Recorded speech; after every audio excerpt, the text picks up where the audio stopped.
Hello बच्चों, genius problem set की series में अगला दो प्रॉब्लम हम लोग मैथ से लेते हैं। पहला प्रॉब्लम है find number of positive integral solution of the equation. दूसरा प्रॉब्लम है if s equal to summation k equal to 1 to 80 1/√k then find greatest integer function of s।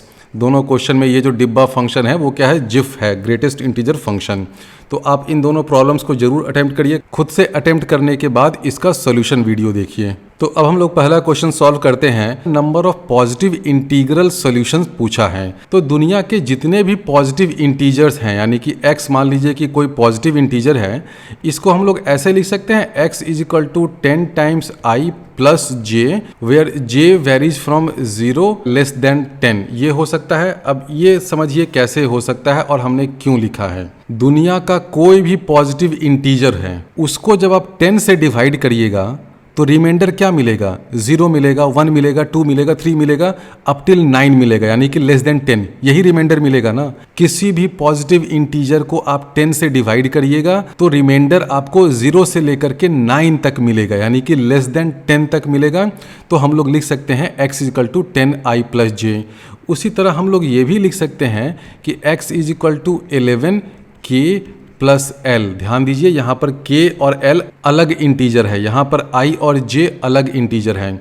तो किसी भी पॉजिटिव इंटीजर x को हम लोग जब 11 से डिवाइड करेंगे तो हमें रिमाइंडर क्या मिलेगा, रिमाइंडर हमें l मिलेगा। और वो l या तो 0 हो सकता है, 1 हो सकता है, 2 हो सकता है, अप टिल 10 हो सकता है। यानी कि उस केस में हम लोग लिख सकते हैं कि 0 is less then l is less then 11। ध्यान दीजिए यहाँ पर हमने इधर स्ट्रिक्ट इनइक्वालिटी रखी है, इसलिए देखिए यहाँ पर हमने क्या कर दिया है, लेस देन 10। तो ये इस क्वेश्चन का मूल मंत्र है, की स्टेप है, इसको थोड़ा सा समझ लीजिए। तो ग्रेटेस्ट इंटीजर फंक्शन x/10 क्या हो जाएगा जब इसको हम लोग करेंगे। देखिए ये x को हमने ऐसे लिखा, तो दोनों साइड आप 10 से डिवाइड करिए, इधर भी 10 से डिवाइड करिए, इधर भी 10 से डिवाइड करिए। तो ग्रेटेस्ट इंटीजर फंक्शन इधर करिएगा तो क्या मिल जाएगा, ये हो जाएगा x/10 this is equal to 10i plus j divided by 10। ये हो जाएगा, यानी कि पहला चीज़ क्या मिल जाएगा आपको, i प्लस j बाई 10। ये मिल गया। तो ग्रेटेस्ट इंटीजर फंक्शन x/10 क्या हो जाएगा, ये i के बराबर होगा, this is equal to i। वो आप यहाँ से भी डायरेक्टली देख सकते हैं कि x एक नंबर है such that x is equal to 10 times i plus j, और j जो है वो 10 से छोटा है। तो x/10 जब हम लोग करेंगे और उसका ग्रेटेस्ट इंटीजर फंक्शन लेंगे तो हमें क्या मिलेगा, i प्लस j/10। अब ये जो j/10 है ये तो 1 से छोटा एक नंबर है, तो इसका ग्रेटेस्ट इंटीजर फंक्शन क्या होगा, i होगा ना। सिंपल, समझ में आ गया। तो ये जो इक्वेशन हमें दे रखा था उसके LHS में हम लोग i लिख सकते हैं। उसी तरह RHS में ये जो x/11 है, इस इक्वेशन से आप देखिए x is equal to 11k plus l है, तो इससे हम लोग लिखें तो ये लिख सकते हैं कि x/11 इसका डिब्बा फंक्शन या ग्रेटेस्ट इंटीजर फंक्शन क्या हो जाएगा, 11k प्लस l/11। तो this will be equal to k plus l/11, यानी कि this is equal to k। तो ये जो ग्रेटेस्ट इंटीजर फंक्शन x/11 है ये क्या हो जाएगा, k के बराबर होगा।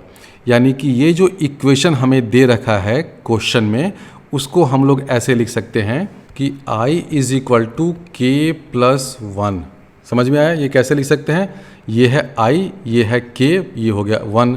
तो i is equal to k plus 1। अब आप ये भी देखिए कि हमने ये लिया है कि x is equal to 10i plus j, और साथ ही साथ ये भी लिया है कि x is equal to 11k plus l।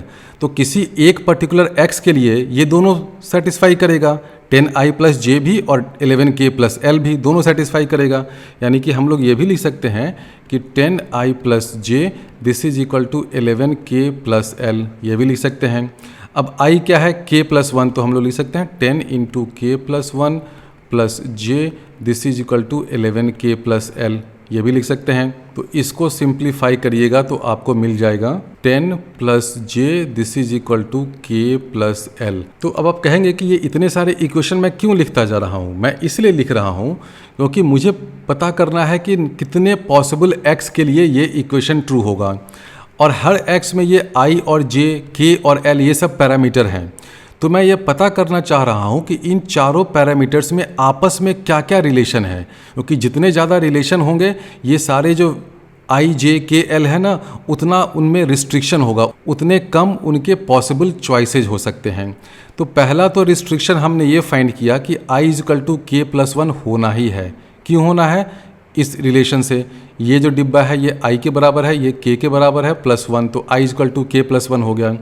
दूसरा जो रिलेशन हमने ये फाइंड किया कि x इसके बराबर है, x इसके बराबर है, दोनों को हमने जब बराबर किया और i इज इक्वल टू के प्लस वन देखिए यहाँ पे सब्स्टिट्यूट किया तो हमें j, k और l इन तीनों में एक रिलेशन मिल गया। i और k में ये रिलेशन है, j, k, l में ये रिलेशन है, ये दूसरा रिलेशन है। अब ये सब रिलेशन फाइंड करने से देखिए क्या फ़ायदा हुआ। हम लोग j की कितनी पॉसिबल वैल्यूज ले सकते हैं? हम लोग j की 10 पॉसिबल वैल्यूज़ ले सकते हैं। 10 पॉसिबल वैल्यूज़ हो सकती है। आप यहाँ से देखिए j कहाँ से कहाँ वैरी कर रहा है, 0 से लेकर के लेस देन 10, यानी कि 0 से लेकर के 9, ये जो 10 इंटीजर्स हैं, j उन 10 इंटीजर्स की पॉसिबल वैल्यू ले सकता है। तो j की 10 पॉसिबल वैल्यू हो सकती है और j की हर पॉसिबल वैल्यू के लिए आप L की कितनी वैल्यू ले सकते हैं? L की 11 पॉसिबल वैल्यूज़ हो सकती हैं, क्योंकि मान लीजिए कि j आपने कर दिया मान लेते हैं कि 5, तो 10 प्लस j क्या हो जाएगा? 15। 15 is equal to k plus l, ये किया तो L की कितनी वैल्यूज़ हो सकती हैं? 0 से लेकर के 10 तक 11 पॉसिबल वैल्यूज़ हो सकती हैं, यानी कि j की 10 पॉसिबल वैल्यूज़ हो सकती हैं। And for each possible value of j, L की कितनी वैल्यूज़ हो सकती हैं? L की 11 वैल्यूज़ हो सकती हैं। तो j की हो सकती हैं 10 वैल्यूज़ और L की हो सकती है 11 वैल्यूज़। तो x की कितनी पॉसिबल वैल्यूज़ हो सकती हैं? x की हो सकती हैं 10 इंटू 11, 110 पॉसिबल वैल्यूज़, यानी कि number of positive integral solutions of this equation कितना हो जाएगा? 110। ये 110 क्यों होगा, इसको थोड़ा समझिए। अब ये थोड़ा डिफिकल्ट क्वेश्चन है, बहुत से लोगों को स्ट्राइक नहीं करता है कि ये कैसे हो गया। मैं बताता हूँ ये कैसे हुआ। x को हम लोग ऐसे लिख रहे हैं 10i प्लस j, तो j की 10 पॉसिबल वैल्यूज़ हो सकती हैं, ठीक है। j की जितनी भी पॉसिबल वैल्यूज़ होंगी, हर पॉसिबल वैल्यू के लिए k कुछ होगा, l कुछ होगा, इस रिलेशन से होगा ना, देखिए यहाँ से होगा। तो j की आपने कोई भी एक पॉसिबल वैल्यू ली, मान लीजिए कि j की वैल्यू 5 ली, तो 10 प्लस 5 क्या हो जाएगा? 15। तो क्या हो जाएगा? 15 is equal to k plus l। अब k और l में क्या क्या पॉसिबल वैल्यू हो सकती है? l तो 0 से 10 तक कुछ भी हो सकता है, तो l मान लीजिए कुछ भी हो गया, 6 हो गया, 7 हो गया, 8 हो गया, यानी कि for each value of j l की 11 वैल्यूज हो सकती हैं। और j की 10 पॉसिबल वैल्यूज हैं, l की 11 पॉसिबल वैल्यूज हैं, यानी कि x की कितनी वैल्यू हो सकती है? 10 इंटू 11, 110। और इन दोनों रिलेशन को फाइंड करने से देखिए फ़ायदा क्या हुआ कि जैसे मैंने कोई एक पर्टिकुलर j लिया, ठीक है, एक पर्टिकुलर j लिया 0 से जो 9 के बीच में है, और उसके बाद एक पर्टिकुलर l लिया, तो हम लोग कितने वैल्यूज ऑफ j ले सकते हैं? 10 values of j and 11 values of l। तो एक हमने पहले j फिक्स किया, कुछ भी लिया, 4, 5, 6, 7, 8 कुछ लिया। उसके बाद हमने l की एक वैल्यू ली, कुछ भी लिया, 2, 3, 4, 5 कुछ भी लिया 10 तक। तो जैसे ही हमने j फिक्स किया और फिर l फिक्स किया तो तुरंत k मेरा फिक्स हो गया, और जैसे ही k फिक्स हुआ तो यहाँ से देखिए i फिक्स हो गया। तो i फिक्स हो गया, j आपने पहले ही ले लिया है, तो x is equal to 10i plus j, वो x की पॉसिबल वैल्यू फिक्स हो गई। उसी तरह k फिक्स हुआ, l आपने फिक्स किया, तो k प्लस l जो है ऑलरेडी x ये फिक्स हो गया, और दोनों x इक्वल होगा क्योंकि ये रिलेशन सेटिस्फाई हो रहा है, i is equal to k plus 1, और यहाँ भी वाला जो रिलेशन है ये भी सेटिस्फाई हो रहा है। और हर j और l की वैल्यू के लिए आपको x की एक वैल्यू मिल जाएगी।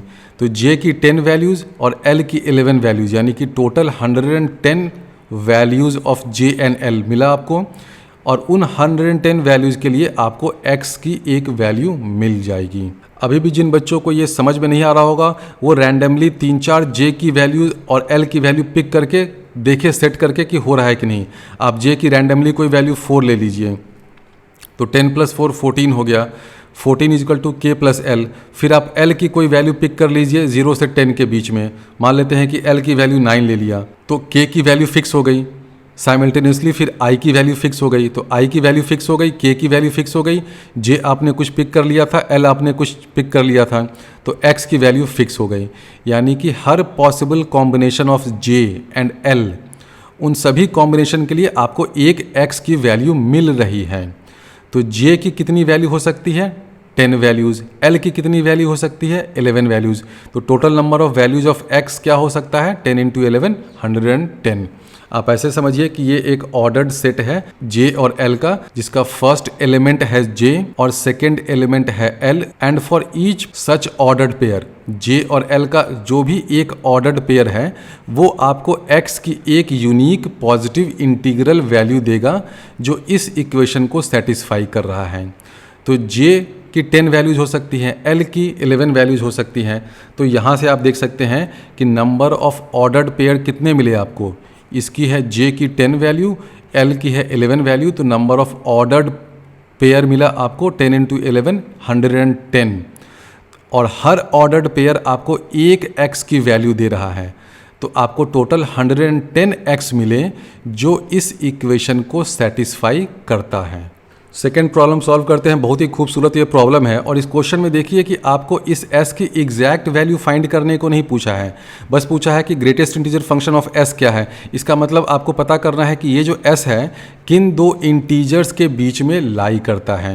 अब ये जो समेशन दे रखा है उसके अंदर में क्या महाशय है 1/√k है। तो क्या हम लोग कुछ मैनिपुलेट करके इस 1/√k का अपर बाउंड या लोअर बाउंड फाइंड कर सकते हैं। अपर बाउंड मतलब कि ये 1/√k किसी एक एक्सप्रेशन से छोटा है और वो एक्सप्रेशन ऐसा है जिसको हम लोग आसानी से सम कर सकते हैं। तो मेरा गोल क्या है, मेरा गोल तो है कि 1/√k का समेशन करना, लेकिन उसको एग्जैक्टली फाइंड करना मुश्किल है। तो मैं ये कोशिश कर रहा हूँ कि कोई एक नया एक्सप्रेशन ऐसा लिखूँ such that 1/√k is less then that expression.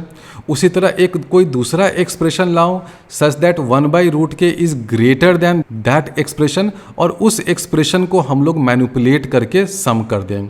तो हम लोग ये जानते हैं कि 1/√k को हम लोग ऐसे लिख दें 2/2√k, ठीक है। अब ये 2√k को हम लोग चाहें तो ऐसे भी लिख सकते हैं। ये क्या है भाई 2√k लिखो, चाहे ऐसे लिखो √k प्लस √k, ठीक है।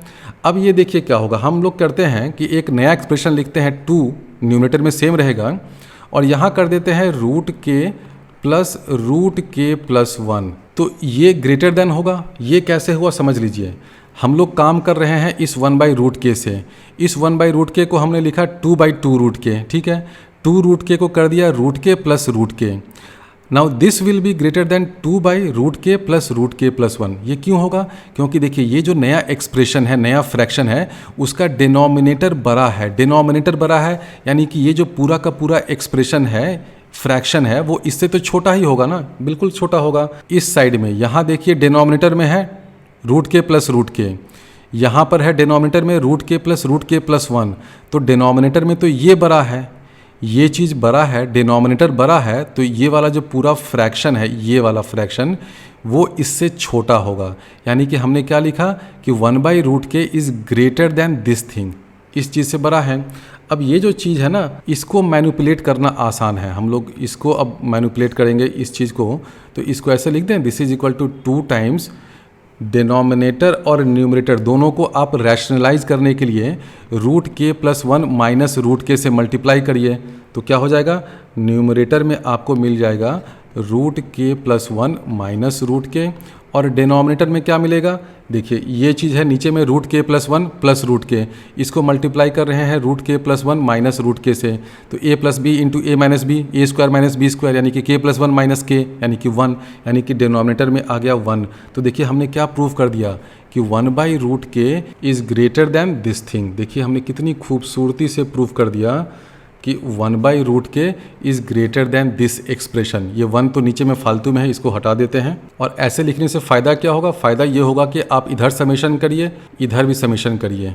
k is equal to 1 to 80, इधर भी है k is equal to 1 to 80। अब ये वाला जब सम करिएगा ना, तो ये मेथड ऑफ टेलीस्कोपिक सम या मेथड ऑफ डिफरेंस से देखिए सारा कैंसिल आउट हो जाएगा। ये क्या है, ये तो s है जो हमें फाइंड करना है।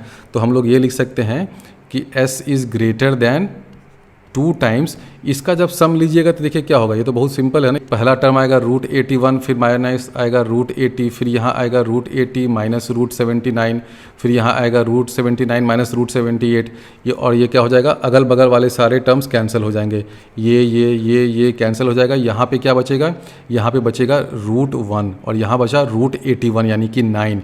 यानी कि हम लोग लिख सकते हैं s is greater than 2 times root 81 हो गया 9, 9 माइनस 1 यानी कि s इज़ ग्रेटर देन 16। तो ये पहला चीज़ तो हमने प्रूव किया कि ये जो s है वो 16 से बड़ा है। तो अभी तो हमने इसका लोअर बाउंड फाइंड कर लिया कि s जो है वो 16 से बड़ा होगा, लेकिन s छोटा किससे होगा वो भी फाइंड करना बहुत ज़रूरी है। अब ये s छोटा किससे होगा वो भी फाइंड करना उतना मुश्किल नहीं है।